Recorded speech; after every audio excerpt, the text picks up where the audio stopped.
Matius pasal 10 walu ema karena melala kalak berdosa pemungut cukai rem megikan Tuhan Yesus. Jaga jumut-jumut kalak Parisi. Guna enda ikatakan Tuhan Yesus ada perumpamaan. Lid sada bermakan 100 biri-birina. Jaga benih sada. Kita dingkena siwa puluh siwa imbal-bal. Maka laos ian darami sisada singgo papak singgo benih. Bagaimana adi enggo daca meriah kal ukurna i undang nakala banci berpesta ban biri burungku enggo benih tapi gundari enggo kudar. Bagete malaikat di surga ar meriah ukur bersurak-surak ban sekala kala berdosa panci mulihkan kudibata. Adi aku penggejapanku enda mapusu Tuhan Yesus. Kai maksudna sada si benendai kujelalap ukurna daramina iutusna seru-seru kena gelah laos darami si benendai. Jadi sangang udah dengar aku gejaplah bagenda pusuhku. Makan aku Tuhan Yesus pusuhku lah darami kalak si bene. Maka tamakan dulah pusuh dundai kubas pusuhku adilah labo pusuhku darami kalak si bene. Maka mulai ku kelani kalak si bene sindau dengar. Siwaku 2 ya. Siwa pulu siwa biri-biri nae tading kena imbal-bal. Jage lawas iya darami sae sisada singgo bene. Gondau ibas permakana gondau siraras papa gondau siraras papa Duna lawas permakan naramisa si bene nau tu hujan bagus bae hujan mendabu Ami gelap ras masyarakat laban cilangku baba muli laban cilangku baba terdarah ngepermakan gelaban ci selamat tapi bagi momo i surga godat diri-diriku malaikat surat-surat pria godat si bane pria goduli si papa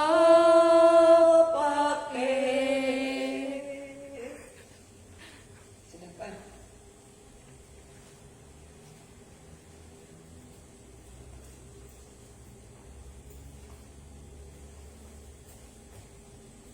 si kita toto si cubaken gelahna sidat keriahan adi sanga kita meritakan berita semeriah darami si papak ndai ras kita toto man bandu di baka kami si enggon darami kami dungna dat kami maka kami enggo papa tapi idara mindu kami kubas embang simbagus EP.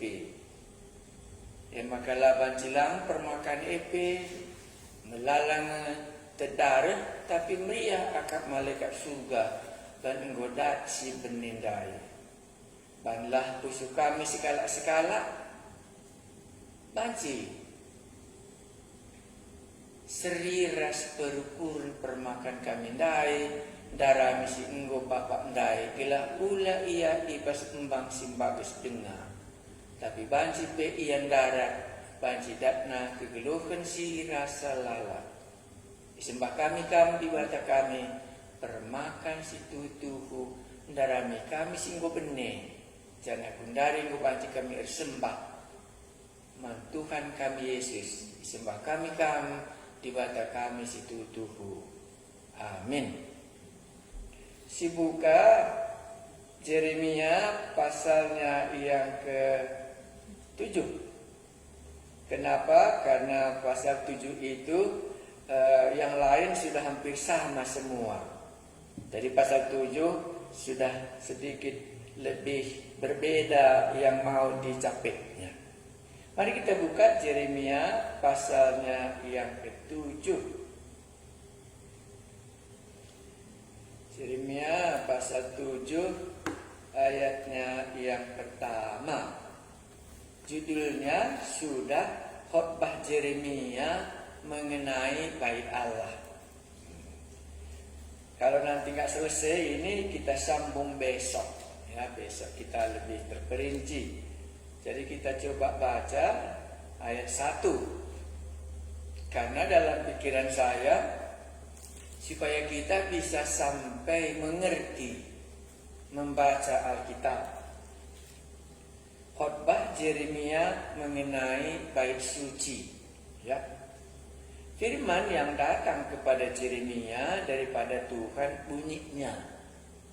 Jadi firman Tuhan disampaikan kepada Yeremia, beginilah bunyinya, atau inilah yang diperintahkannya. Ayat 2, berdirilah di pintu gerbang rumah Tuhan. Jadi bukan di mimbar, tapi di pintu rumah Tuhan, supaya semua nanti orang yang masuk ke bait Allah mendengar khotbahnya Yeremia ini. Jadi ayat 2 ini tempat. Berdirilah di pintu gerbang rumah Tuhan. Nah, jadi di mana dia harus berkhotbah? Di depan pintu rumah. Kalau Yohanes Pembaptis, dia berkhotbah di padang gurun. Amin ke padang gurun enter menjelma riuh. Suruhna Yeremia berkhotbah di gerbang rumah Tuhan di bait Allah di Yerusalem. Jadi kalau begitu Tuhan itu sering menempatkan kita di mana kita seharusnya berkhotbah. Ya, ini langkah yang pertama kita bisa mengerti. Jadi ini harus dia berkhotbah di depan pintu supaya orang-orang yang masuk ke bait Allah itu mendengar firman Tuhan. Iya. Makanya dikatakannya berdirilah di pintu gerbang rumah Tuhan. Serukanlah di sana firman ini dan katakanlah. Jadi Tuhan memerintahkannya kepada Yeremia. Dengarlah firman Tuhan, hai sekalian orang Yehuda yang masuk melalui semua pintu gerbang ini untuk sujud menyembah kepada Tuhan. Siapa yang mendengar khotbah ini? Itulah kita mulai cara membaca, ya. Jadi saya ulangi, hei sekalian orang Yehuda, gitu ya. Karena Samaria kan sudah ditawan, jadi nggak mungkin lagi dia ikut kebaktian. Ya, hei Yehuda yang masuk melalui semua pintu gerbang ini untuk sujud menyembah kepada Tuhan. Jadi yang mendengar khotbah ini, yang sujud menyembah kepada Tuhan. Inilah yang mendengarnya. Makanya Tuhan mengatakan kepada Yeremia, khotbahkanlah ini di pintu gerbang, karena mereka akan masuk ke bait Allah untuk sujud menyembah kepada Tuhan. Ya, itulah yang mendengar. Baru ayat 3, inilah isi khotbah.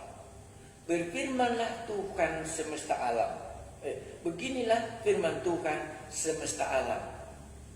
Ya, jadi inilah Allah yang berfirman kepada umat Israel itu, yang yaitu adalah Tuhan semesta alam. Karena dia yang berkuasa, baik nanti di Nebukadnezar, demikian juga di Yerusalem, demikian juga terhadap semua bangsa-bangsa, bahkan sampai ke Mesir. Itu maksudnya di sini. Makanya nama Allah di sini ialah, beginilah firman Tuhan semesta alam yang menguasai semuanya. Makanya teologianya Yeremia, teologianya Allah itu bukan Allah umat Israel sendiri. Bukan umat Israel yang membawa mereka dari tanah Mesir, tetapi Allah semesta alam. Sampai nanti ke sungai Efrat, sampai nanti ke Babylon, sampai nanti ke Mesir, sampai nanti ke Niniwe, dialah Allah semesta alam. Jadi kemahakuasaan. Beginilah firman Tuhan semesta alam, Allahnya Israel. Itu disambungnya lagi kepada Allahnya Israel, karena dia sedang berbicara kepada orang yang sujud menyembah dia, itulah umat Israel sendiri. Di sini dua-dua sudah ya, Israel sama Yehuda sudah disamakannya. Karena Israel itu kan Yakub ya. Iya, sekarang bukan lagi namamu Yakub, tetapi namamu Israel. Inilah dimasukkannya. Apa dikatakannya kepada mereka?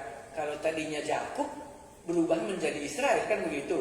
Tadinya penipu, sekarang berubah menjadi umat kepunyaan Allah. Apa dikatakannya di belakang? Perbaikilah tingkah lakumu. Jadi mereka beribadah, tapi tingkah lakunya tidak berubah. Makanya inilah yang harus disampaikan oleh Yeremia kepada yang masuk ke bait Allah itu. Karena bagi mereka masuk ke bait Allah itu sudah merupakan ibadah yang benar. Ya, hadir di hadapan Allah. Maka dikatakannya di sini, perbaikilah tingkah langkahmu, baru perbuatanmu. Dua istilahnya. Maka aku mau diam bersama-sama kamu di tempat ini. Jadi kalau mereka tidak mau berubah, Allah tidak mau diam di tengah-tengah mereka. Ya, makanya nanti di sini kan Yerusalem ini, bait Allah ini nanti akan diruntuhkan karena Allah tidak ada lagi di situ. Karena umatnya tidak berubah dari tingkah laku dan dari perbuatannya. Nah, ini alasannya. Jadi ini agak gampang kita bisa mengerti ya. Perbaikilah tingkah langkahmu, perbuatanmu, maka aku mau diam bersama-sama kamu di tempat ini. Kalau kamu tidak berubah, maka aku tidak diam lagi di tempat ini. Inilah covenant namanya ya, perjanjian dalam kitab Ulangan pasal 28 itu. Ayat 4. Janganlah percaya kepada perkataan dusta yang berbunyi, ini bait Tuhan, bait Tuhan, bait Tuhan. Kenapa 3 kali di sini disebutkannya? Janganlah percaya kepada perkataan dusta yang berbunyi. Ya, kita sudah belajar ada nabi-nabi palsu ya. Jadi dalam uraian ini apa saya buat supaya jangan terlalu sulit? Ibadah yang sia-sia karena tidak mendengar firman Tuhan dan tidak melakukannya. Yeremia berkhotbah tentang beginilah firman Tuhan semesta alam, Allah Israel. Perbaikilah tingkah lakumu dan perbuatanmu, maka aku mau diam bersama-sama kamu di tempat ini. Syarat supaya Tuhan mau tinggal di bait Allah yaitu ubah tingkah laku. Langsung saya tulis Matius 7 ayat 16. Iya, apa isinya Matius pasal 7 ayat 16 itu? Iya, saya baca ya, Matius pasal 7. Ya, saya mau pelajaran kita tidak terlalu sulit ya. Matius pasal 7 ayatnya yang ke-16. Dari buahnya kamu akan mengenal mereka. Dapatkah orang memetik buah anggur dari semak duri atau buah ara dari rumput duri? Demikianlah setiap pohon yang baik menghasilkan buah yang baik, sedang pohon yang tidak baik menghasilkan buah yang tidak baik. Tidak mungkin pohon yang baik itu menghasilkan buah yang tidak baik, atau pohon yang tidak baik itu menghasilkan buah yang baik. Ya, ini dulu coba kita. Inilah yang palsu tadi. Mereka tidak ada sangkut pautnya ibadah dengan tingkah laku. Tidak ada sangkut pautnya bait Allah. Kalau ini baitnya Allah, pastilah Allah tinggal di situ. Inilah maka dikatakannya tadi ayatnya yang ini, janganlah percaya kepada perkataan dusta yang berbunyi, ini bait Tuhan. Bait Tuhan, bait Tuhan 3 kali menunjukkan penekanan ajaran yang palsu ini. Bait Allah ini tidak mungkin diganggu oleh siapapun. Jadi kalau kita ke dalam sujud menyembah Dia, maka Allah yang tinggal di bait Allah ini akan melindungi kita.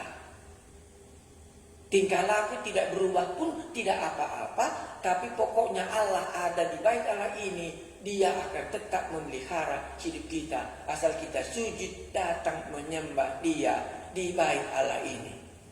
Inilah ajaran yang palsu dalam ayat yang keempat ini. Maka dikatakan Yeremia, janganlah percaya kepada perkataan dusta itu. Jadi bisa kita lihat nanti buahnya ini, oh inilah harus kita pegang. Supaya nanti jangan kita juga mempercayai yang dusta. Ya, apa saja pun kita lakukan, kalau kita percaya kepada Yesus, pasti kita masuk surga. Iya, karena Yesus yang membawa kita ke surga. Itu sudah perkataan yang palsu.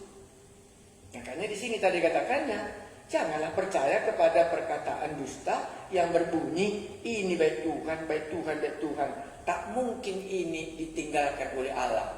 Makanya mereka berlindung ke dalam walaupun ada musuh dari luar. Karena bait Allah itu sudah menjadi jimat bagi mereka. Karena Allah, bait Allahnya itu yang menjadi patokan mereka. Mereka akan selamat kalau mereka masuk ke dalam. Ayat 5. Melainkan jika kamu sungguh-sungguh memperbaiki tingkah langkahmu dan perbuatanmu, jika kamu sungguh-sungguh melaksanakan keadilan di antara kamu masing-masing, tidak menindas orang asing, yatim dan janda, tidak menumpahkan darah orang yang tidak bersalah di tempat ini, dan tidak mengikuti Allah-Allah lain yang menjadi kemalanganmu sendiri, maka aku mau diam bersama-sama kamu di tempat ini, di tanah yang telah kuberikan kepada nenek moyangmu dari dahulu kala sampai selama-lamanya. Ini yang diungkapkan Tuhan syaratnya. Jadi kalau mereka beribadah harus memiliki syarat ini, baru Allah mau hadir di situ. Kalau mereka tidak berubah, Allah tidak akan tinggal lagi di bait Allah ini. Nebukadnezar akan datang untuk menghancurkan bait Allah mereka ini. Inilah ajaran yang jangan percayai. Kan itu tatanya tadi. Iya, sekarang juga bisa demikian. Terima saja Yesus menjadi Tuhan dan Juru Selamat kita, katanya ya. Tapi tidak ada sangkut pautnya dengan tingkah laku, jangan kita mempercayainya. Pokoknya rajin kita beribadah. Nanti kita jumpa lagi mengenai persembahannya. Rajin kita sujud menyembah Allah, nanti kan diselamatkannya kita. Tingkah laku tidak ada sangkut pautnya dengan ibadah. Makanya dikatakan tadi, pohon yang jelek pasti menghasilkan buah yang jelek. Ya. Sudah ya, inilah syarat-syaratnya. Maka Tuhan mengatakan itu 7. Maka aku mau diam bersama-sama dengan kamu seperti yang kamu katakan. bahwa ini bait Allah. Tapi bait Allah ini kalau kamu berubah tingkah laku, barulah Allah mau diam di situ.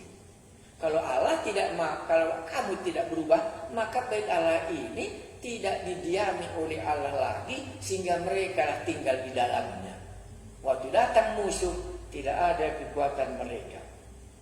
Ya, maka aku mau diam bersama-sama di tempat ini, di tempat yang telah kuberikan kepada nenek moyangmu dari dahulu kala sampai selama-lamanya. Ayatnya ke-8. Tetapi sesungguhnya kamu percaya kepada perkataan dusta yang tidak memberi faedah. Jadi tidak diterimanya apa yang dikatakan oleh Allah.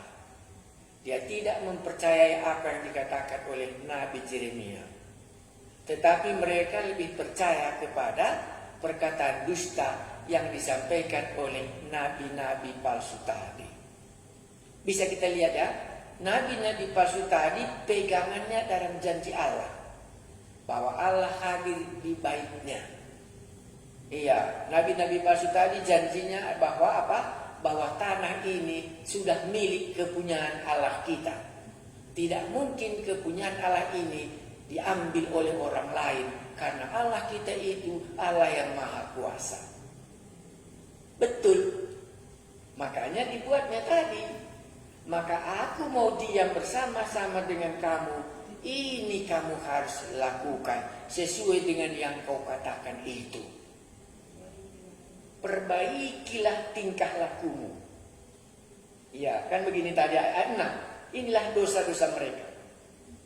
Iya, melainkan jika kamu sungguh-sungguh memperbaiki tingkah lakumu. Jikalau kamu sungguh-sungguh melaksanakan keadilan, itu salah satu dosa mereka. Tidak ada lagi keadilan di umat Israel. Tidak menindas orang asing. Tidak menindas yatim piatu dan janda. Tidak menumpahkan darah yang tak bersalah.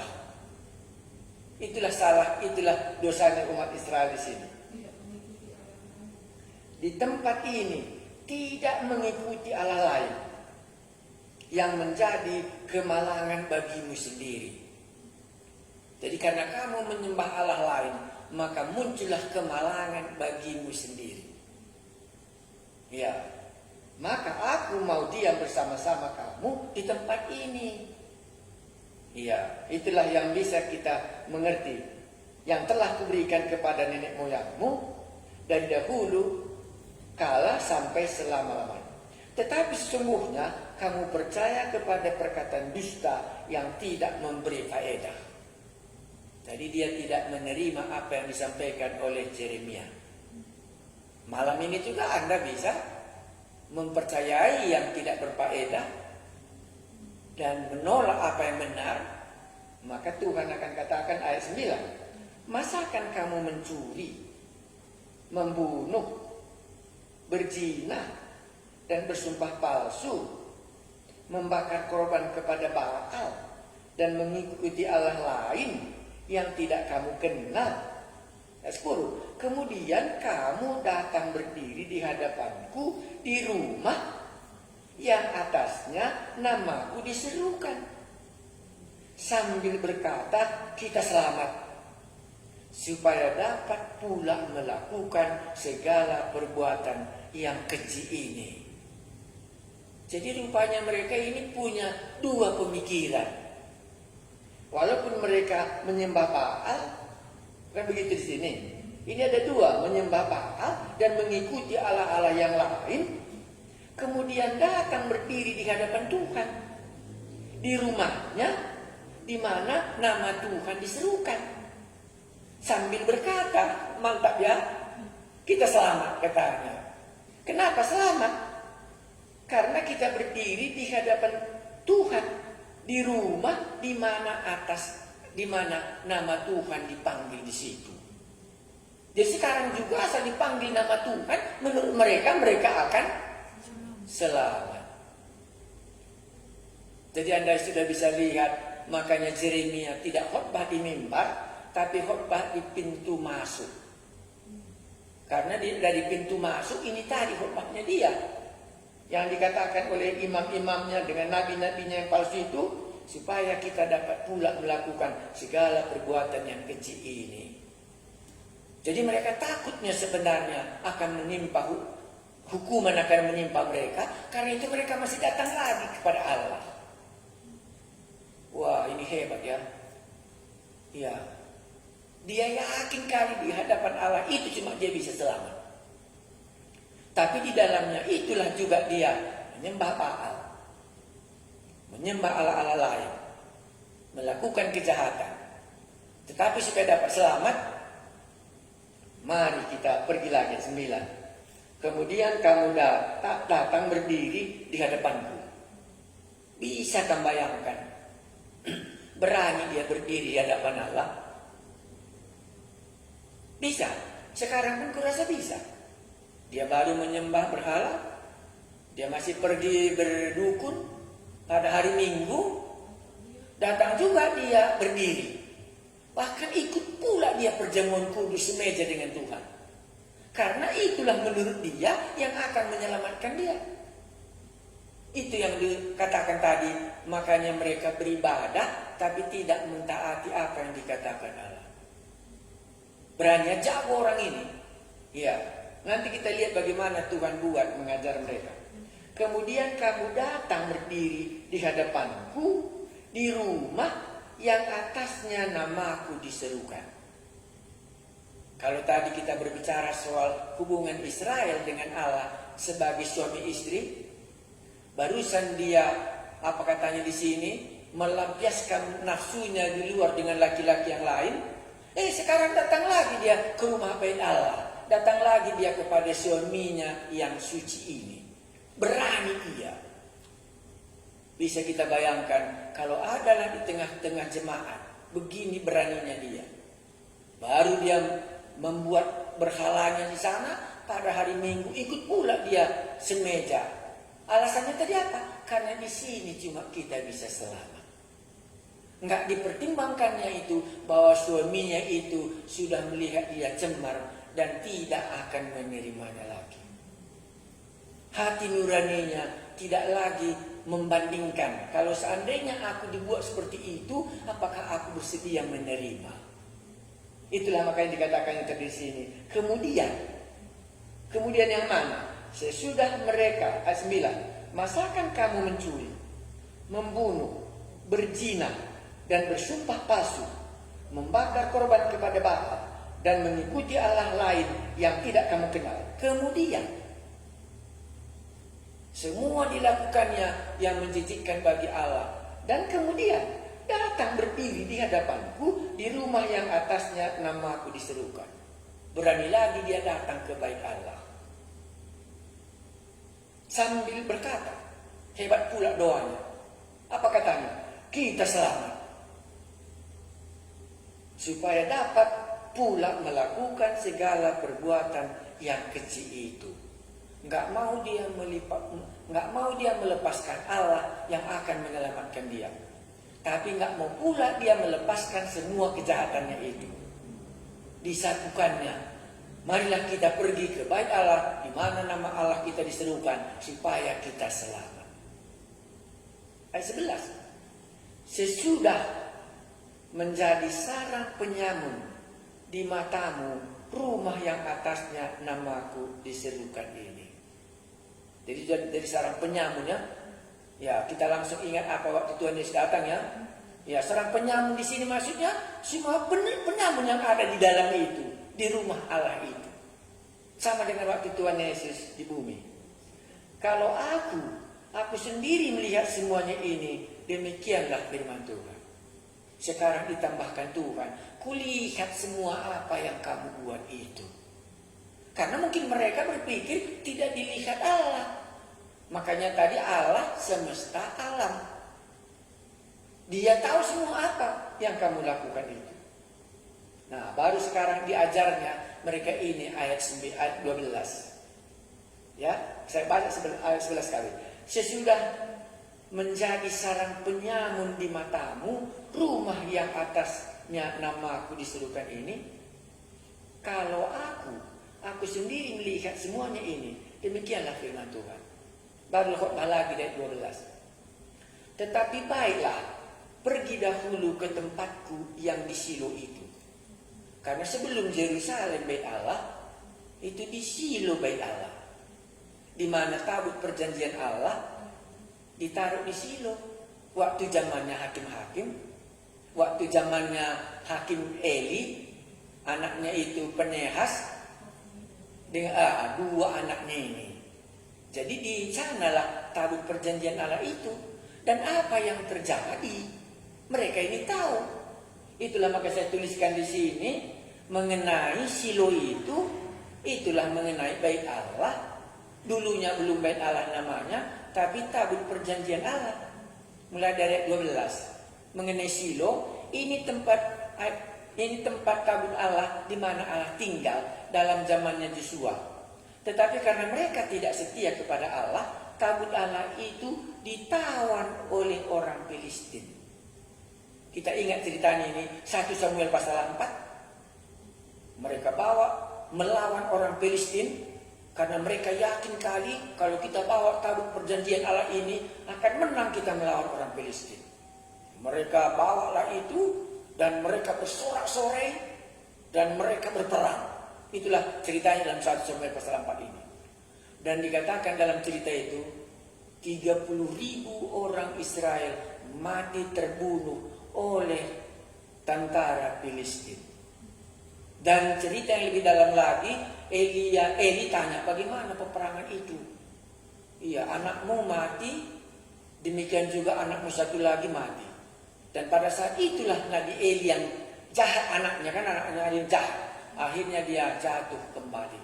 Dan nanti Anda ceritanya, nanti Anda bisa baca di situ. Kebetulan salah satu istri anaknya ini sedang mengandung, dan disitulah dia melahirkan. Dibuatnya lah namanya Al-Kadu kurasa. Dan sesudah itu, kenapa itu namanya? Karena kemuliaan Allah sudah diangkat dari umat Israel. Tahu orang ini, makanya dikhotbahkannya lah tentang Shilo. Kemuliaan Allah sudah diangkat dari umat Israel. Di sini dikatakannya, tetapi baiklah pergi dahulu ke tempatku. Kan diakui Tuhan Shilo itu tempatnya. Di Shilo, di mana aku membuat namaku diam dahulu. Dan lihatlah apa yang telah kulakukan kepadanya karena kejahatan umatku Israel. Pelajaran. Tadi mula-mula pelajaran dengan umat Israel yang 10 suku sudah ditawan oleh Assyria 100 tahun sebelumnya. Sekarang belajar lagi lah kamu, kalau kamu andalkan bait Allah ini menjadi pertolongan bagimu.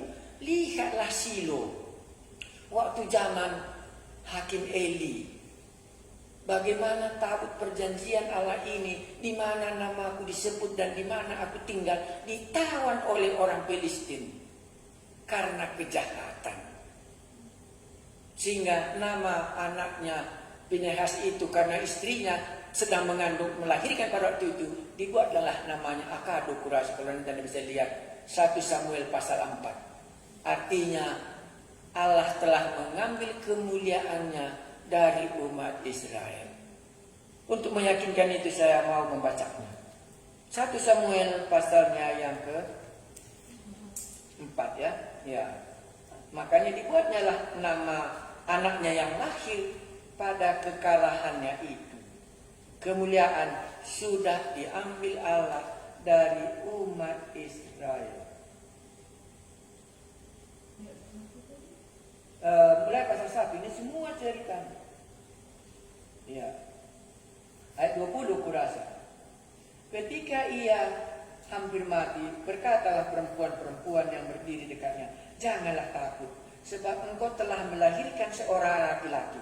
Tetapi ia tidak menjawab dan tidak memperhatikannya. Ia menamai anak itu Ikabod, katanya, telah lenyap kemuliaan dari Israel, karena tabut Allah sudah dirampas dan karena mertuanya dan suaminya.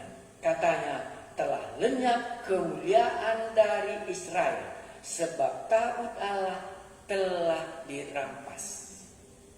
Benar, Apa yang mereka katakan? Bait Allah, bait Allah, bait Allah. Disinilah kemuliaan Allah. Makanya Yeremia membuka sejarah yang sudah berlalu. Apa yang dilakukan Allah di Silo dalam zaman Nabi Eli, dalam zaman Hakim Eli. Kedua anaknya itu jahat. Sehingga nanti muncullah Samuel menggantikan hakim yang berikutnya. Sama, makanya belajarlah dari yang lalu. Pasti Anda ingatlah, ingat langsung Matius pasal 27.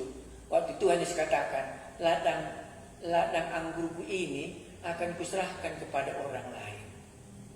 Inilah yang mau diungkapkan di sini. Baik, besok kita masih lanjutkan ya. Tetapi baiklah pergi dahulu ke tempatku yang di Silo itu. Karena dulu Silo baru Yerusalem ya. Di mana aku membuat namaku diam dahulu. Dan lihatlah apa yang telah kulakukan kepadanya karena kejahatan umatku Israel. Apa rupanya dilakukan Allah di sini? Dibiarkannya tentara umat Israel dikalahkan Filistin 30.000 orang. Dan dibiarkannya lah tabut perjanjian Allah di mana nama Allah diam dirampas oleh orang Filistin itu. Dan pada waktu itulah Eli mati. Dan pada waktu itulah kedua anaknya, aturannya menjadi hakim, mati. Dan demikian juga lah menantunya mati. Dan lahirlah anaknya si apa tadi? Iya, yang artinya kemuliaan Allah telah diambil dari umat Israel. Inilah yang harus umat Israel belajar supaya mereka berubah dari tingkah lakunya. Karena Allah sudah berbuat itu di tengah-tengah umatnya sendiri sebelumnya. Supaya dia tidak mempercayai apa yang dikatakan oleh pengajar nabi-nabi palsu ini. Jangan mereka tidak mendengarkan apa yang benar. Supaya jangan mereka mempercayai apa yang palsu itu. Berubahlah. Karena kau lihat di Silo yang dimana namaku disebut, dimana aku hadir di tengah-tengah mereka. Dan sekarang sudah dirampas oleh orang lain. Karena tabut perjanjian Allah itu mereka buat sudah menjadi jimat. Kalau itu dibawa, pasti kita menang berperang. Dan Allah tidak mau mendengarkan itu. Kecuali kalau umat Israel berubah dari kejahatannya. Makanya keturunan Eli lenyap. Dan majulah Samuel menggantikan hakim. Barulah nanti masuk raja-raja. Inilah Silo ya. Makanya sebelum Yerusalem menjadi tempat ibadah, itulah Silo tempat ibadah mereka. Itulah Yosua pasal 18 ayat 1. Disitulah ditaruh tabut perjanjian yang mereka buat di Gunung Sinai, yang mereka itu bawa kemana-mana menyatakan Allah hadir di tengah-tengah mereka. Tetapi sekarang itu bisa diambil oleh orang Filistin karena umat Israel sudah dalam kejahatan. Dan Allah tidak tinggal lagi bersama dengan mereka. Ayat 13. Maka sekarang, oleh karena kamu telah melakukan segala perbuatan itu juga. Disamakannya dengan situasi di Silo. Demikianlah firman Tuhan. Dan oleh karena kamu tidak mau mendengarkan, sekalipun aku berbicara kepadamu terus terang. Bagaimana? Ya, maka sekarang oleh karena kamu telah melakukan segala perbuatan itu, demikianlah firman Tuhan, dan oleh karena kamu tidak mau mendengarkan, sekalipun aku berbicara kepadamu terus menerus. Jadi berapa kali Anda telah mendengar berhala, dan terus melakukannya, dan Anda datang pula di hadapan Allah, kita nanti akan selamat pula. Ini sudah menjadi pengalaman. Sekalipun aku berbicara kepadamu terus menerus dan kamu tidak mau menjawab, sekalipun aku berseru kepadamu. Tahu artinya berseru ya? Berteriak. Di sini Allah berteriak di pintu gerbang masuk gereja mereka. Disuruhnya Yeremia berdiri di situ. Dan itulah nanti membuat Yeremia akan gampang ditangkap mereka. Dan mereka akan penjarakan. Karena terus terang Allah berbicara di pintu gerbang masuk ke bait Allahnya itu. Berikutnya berapa itu sekarang? 14. Karena itulah, pas ya? Karena itulah kepada rumah yang atasnya nama aku diserukan dan yang kamu andalkan itu. Hebat ya? Diandalkannya. Tadi mereka andalkan tabut perjanjian Allah. Sekarang mereka andalkan, itulah maka dikatakannya tadi ayat 4. Ini bait Tuhan, bait Tuhan, bait Tuhan, hadir Allah di situ. Kita ini milik kepunyaan Allah. Kita ini sudah bertobat, kita ini sudah lahir baru, kita ini sudah bersaksi. Tapi tidak berubah tingkah lakunya. Judas Iskariot. Sekalipun aku berbicara kepadamu terus menerus dan kamu tidak mau menjawab. Sekalipun aku berseru kepadamu, karena itulah kepada rumah yang atasnya namaku diserukan, dan yang kamu andalkan itu, dan kepada tempat yang telah kuberikan kepadamu dan kepada nenek moyangmu itu, akan kulakukan seperti yang telah kulakukan kepada Silo. Kuharap Roh Kudus membuat kita berhenti, tidak akan terus berbuat dosa kalau firman Tuhan disampaikan. Berubahlah tingkah lakumu. Itulah 3 ya. Perbaikilah tingkah lakumu. Ayat 15. Aku akan melemparkan kamu dari hadapanku seperti semua saudaramu, yakni seluruh keturunan Efraim telah kulemparkan. Kalau aku tidak silap, Efraim inilah ke-12 suku yang sudah dilemparkan 100 tahun sebelumnya. Bagian Israel sudah dibuang ke Assyria, sudah dibuang ke Niniwe. Ya, sebelum datangnya dari Nebukadnezar. Karena keturunan Yehuda cuma 2 suku kah? Benjamin dengan Yehuda. Makanya inilah saudaramu.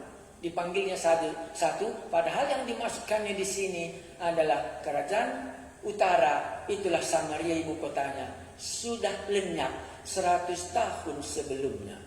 Maka sekarang juga akan memiliki hal yang sama seperti Samaria. Bait Allah ini akan menjadi seperti sama dengan pengalaman dalam masa di Silo, masa zamannya Hakim Eli, di mana ditawan tabut perjanjian itu. Pelajaran ini mungkin bisa kita dengar. Saya ulangi perkataan yang disampaikan oleh Yeremia ayat 4. Ayat 3. Perbaikilah tingkah lakumu dan perbuatanmu, maka aku mau diam bersama-sama kamu di tempat ini. Kedua, janganlah percaya kepada perkataan dusta yang berbunyi, ini bait Allah, ini bait Tuhan, bait Tuhan, bait Tuhan.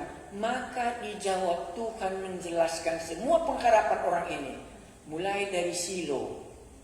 Sesudah itu ditambahkannya dengan saudaranya Israel yang sudah dibuang 100 tahun sebelum kejadian. Israel, Yehuda akan dibuang lagi.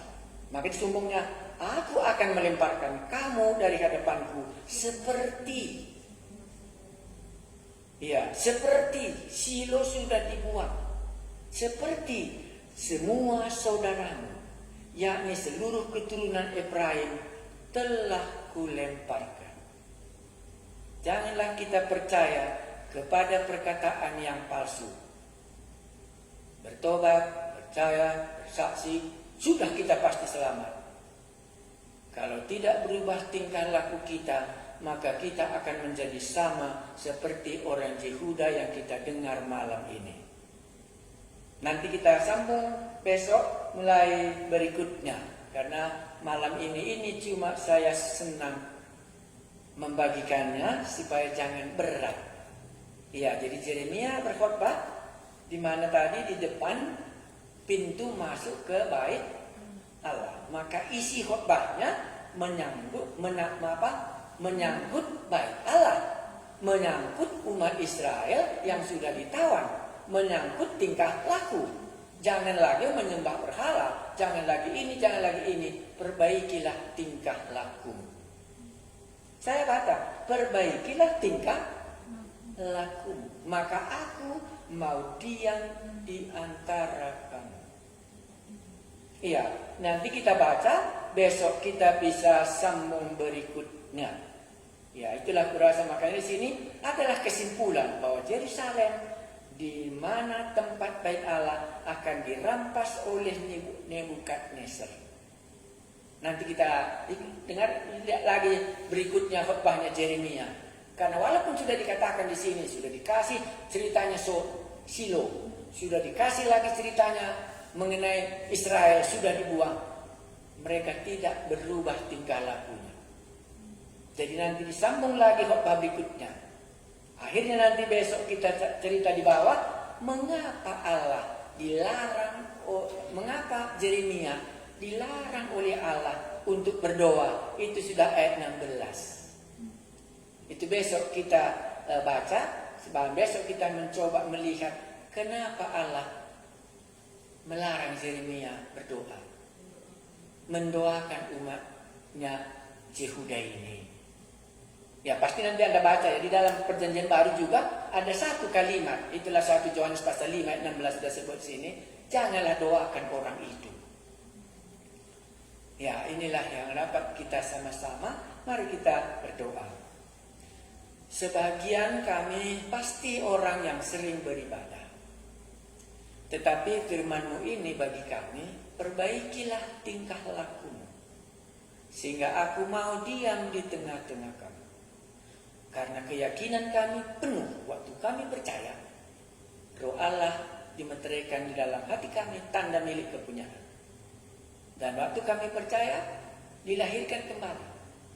Tapi kalau kami lihat dari tingkah laku kami, sebagaimana Tuhan Yesus katakan, pohon yang baik akan menghasilkan buah yang baik. Hasilkanlah buah pertobatan masing-masing. Karena itu kami berdoa supaya kami mendengar yang benar ini, tetapi tidak mempercayai yang palsu itu. Kami berdoa supaya tangan-Mu yang telah mengajari Yeremia berkhotbah di pintu di bait Allah sebelum bait Allah diruntuhkan. Hari ini kami berdoa supaya keselamatan yang kami harapkan daripada-Mu satu-satunya itu akan menjadi bagian kami kalau kami mendengarkan perkataan-Mu. Di dalam nama Tuhan kami Yesus, kami berdoa buat jemaat-Mu ini semua, supaya kami dapat mendengarkan dan menjawab apa yang Tuhan tanyakan kami. Terima kasih Tuhan, kami terus berdoa buat situasi COVID-19 ini, pandemi ini. Tolonglah Tuhan. Sebagai anak-anak-Mu akan berseru ke hadapan-Mu, memohon, berhentikanlah, turunlah anugerah-Mu, supaya dunia kembali bisa bersuka cita karena Engkaulah Allah semesta alam. Terpujilah nama-Mu, karena daripada-Mu lah satu-satunya pertolongan kami. Tolonglah kami supaya kami bersedia meninggalkan tingkah langkah kami yang jahat ini dan datang kepada-Mu, bertobat, dan itulah membuatnya Allah mau diam di tengah-tengah kami. Di dalam nama Tuhan kami Yesus kami berdoa. Amin. Baik, selamat malam. Besok kita sambung ayat 16. Itu kita mungkin besok berbicara khusus mengenai doa dan dosa mereka ini. Terima kasih banyak. Selamat malam.